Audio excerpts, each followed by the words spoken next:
ఏదైనా ప్రాబ్లమా? జ్యోతి నాతో లేదు.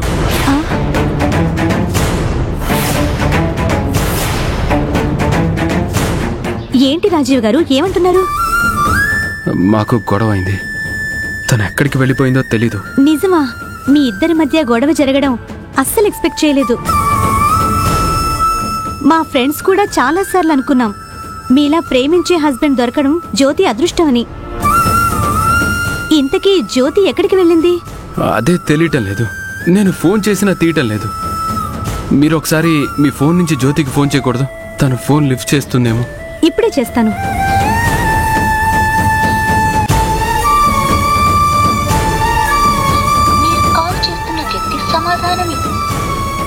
రింగ్ అవుతుందా? మీరు కాల్ చేస్తున్న వ్యక్తి సమాధానం ఇవ్వడం లేదు. తను ఫోన్ లిఫ్ట్ చేయట్లేదు. తన పంతం గురించి తెలిసిందేగా. ఒక నిర్ణయం తీసుకుంటే అలాగే బిహేవ్ చేస్తుంది. రాజీవ్ గారు, మీకు తెలియంది కాదు. నేను మీకు చెప్పేంత దాని కాదు. జ్యోతికి తల్లిదండ్రులు కానీ, ఎక్కడైనా ఉండడానికి నాన్న వాళ్ళు కానీ ఎవరూ లేరు. తన ఫ్రెండ్స్కి కూడా పెళ్ళై అత్తగారింట్లో ఉంటున్నారు. మీరే తన ప్రపంచం. మిమ్మల్ని వదిలి వెళ్ళిందంటే జరిగిన గొడవ కంటే ముఖ్యంగా తన ఆత్మాభిమానం దెబ్బతిని ఉండాలి. ఎందుకంటే మీరు లేకపోతే తను ఒక్క క్షణం కూడా బ్రతకలేదు. మీరు కూడా తను లేకుండా ఉండలేరని నాకు తెలుసు. మరి చూస్తూ చూస్తూ తనని ఎలా వెళ్ళనిచ్చారు రాజీవ్ గారు? గుండెల్లో బాధ తప్ప ప్రస్తుతానికి నా దగ్గర సమాధానం లేదు పూజ. మీ మధ్యన జరిగిన గొడవ కంటే మీ ఇద్దరి ప్రేమ చాలా గొప్పది రాజీవ్ గారు. తను ఎటు వెళ్ళిందో ఎలాగైనా వెతికి పట్టుకుని కూర్చోబెట్టి మాట్లాడండి. అన్నీ తెలిసిన వాళ్ళు. ఇంతకన్నా నేనేం చెప్పలేను.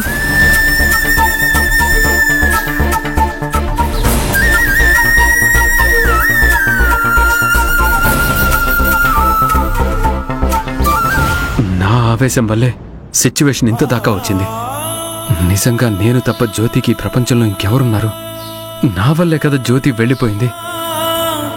నన్నంతలా ప్రేమించే జ్యోతిని నేను పోగొట్టుకున్నానా?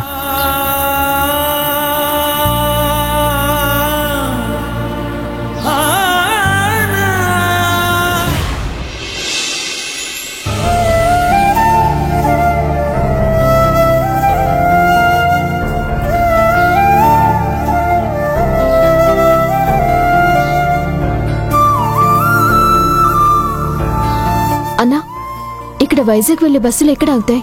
ముందర గుడుందమ్మా. ఆ పక్కన రిక్వెస్ట్ బస్ స్టాప్ ఉంది. ఏ బస్ అయినా అక్కడే ఆగుతుంది. థ్యాంక్ యూ అన్నా.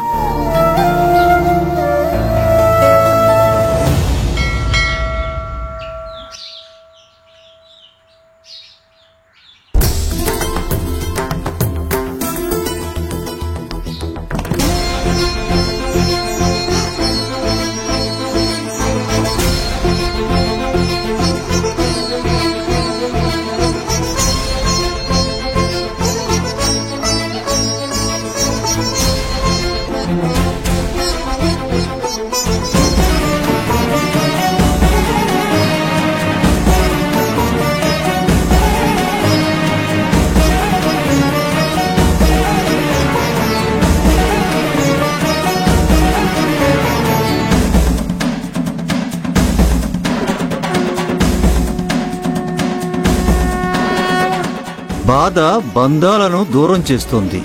కష్టం కొత్త ఆశలకు బాటలు వేస్తుంది. ఈ స్వామీజీ ప్రస్తుతం నాకున్న పరిస్థితి గురించి చెప్తున్నట్టుగా ఉందేంటి? మనం ఒకటి అనుకుంటాం. అనుకున్నది మనకు అనుకూలంగా మారడానికి అదృష్టం తోడవ్వాలి. అమ్మా, నేను నిన్న చెల్లిని వెతుక్కుంటూ బయలుదేరాను. మీరెక్కడున్నారో తెలుసుకొని మీతో కలిసి ఉండటమే నా గమ్యం. ప్రయాణం మొదలుపెట్టే వరకే మన చేతిలో ఉంటుంది. గమ్యమేంటో ఆ విధిరాత నిర్ణయిస్తుంది. స్వామీజీ చెప్పేది ప్రతిదీ నాకు కనెక్ట్ అవుతుందేంటి? అంటే నా ప్రయాణాన్ని భగవంతుడు ఎలా నిర్ణయించాడు?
రవళి, నీకు దగ్గెలా ఉందమ్మా? తగ్గిందమ్మమ్మా.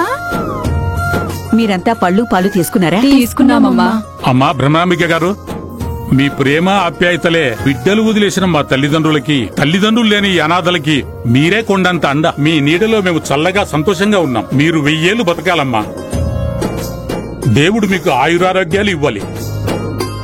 మీరు అనాథాశ్రమం పెట్టి ఉండకపోతే మాలాంటి వాళ్ళంతా చాలా కష్టాలు పడేవాళ్ళమ్మా.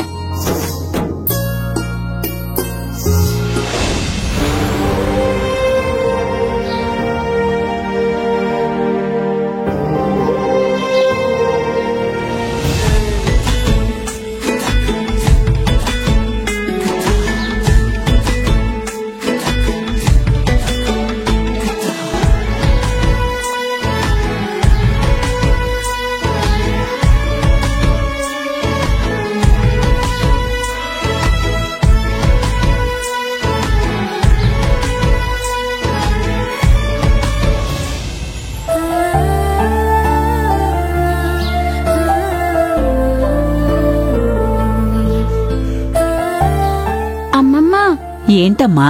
నా పుట్టినరోజుకి నువ్వు డబ్బులు ఇచ్చావు కదా, అవి ఇవ్వమ్మమ్మా. ఎందుకమ్మా? ఇవ్వమ్మమ్మా, చెప్తా.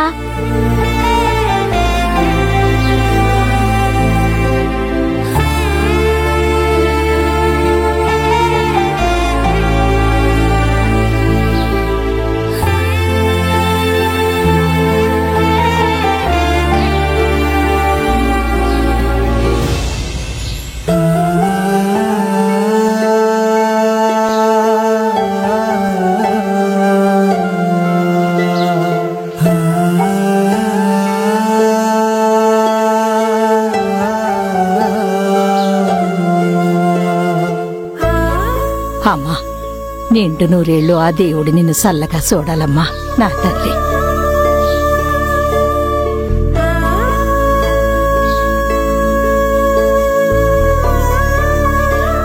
అంత డబ్బు ఎందుకిచ్చావు తల్లి?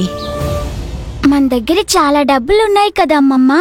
ఉంటే మనకెంత ఉన్నా కడుపులో పట్టే వరకే కాని అంతకన్నా ఎక్కువ తినలేం కదమ్మమ్మా. మనకున్న దాంట్లో కొంత లేని వాళ్ళకిస్తే వాళ్ళు హ్యాపీగా ఫీల్ అవుతారు కదమ్మమ్మా.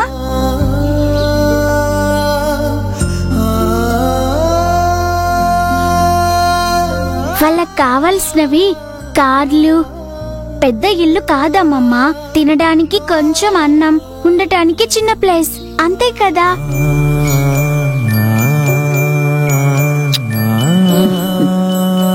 ఇంత చిన్న వయసులో దేవుడు నీకు ఎంత గొప్ప మనసిచ్చాడు తల్లి. అమ్మా, పాప ఎడమకాలు మీద పుట్టుమచ్చుంది. మీ పాప అదృష్టవంతురాలవుతుంది.